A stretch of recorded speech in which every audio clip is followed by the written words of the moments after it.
Could MOE consider moving from home suspension to in-house suspension in school?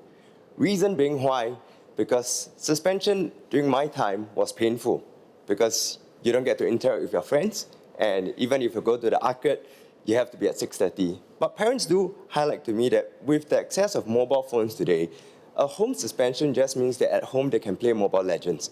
And this then makes us question the effectiveness of home suspension. There are a range of disciplinary measures that are availed to our schools.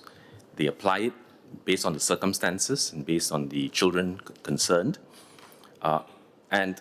This idea of suspension, the feedback that you've given to us is also feedback we've received that, for some children, suspension from school, which sometimes is also a safety measure to separate the children and ask the child concerned to not come to class, can be viewed differently.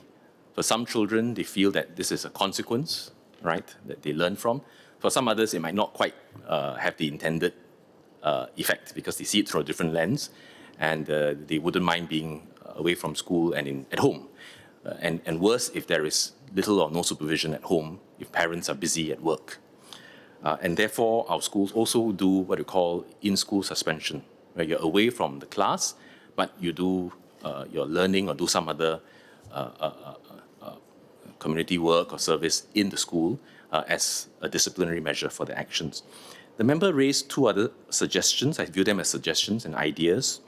One, an anti-retaliation clause, and another on accessible bundle of channels. I will take it in the spirit, as I mentioned earlier, that your views or members' views, as well as those of other members, will be studied and considered.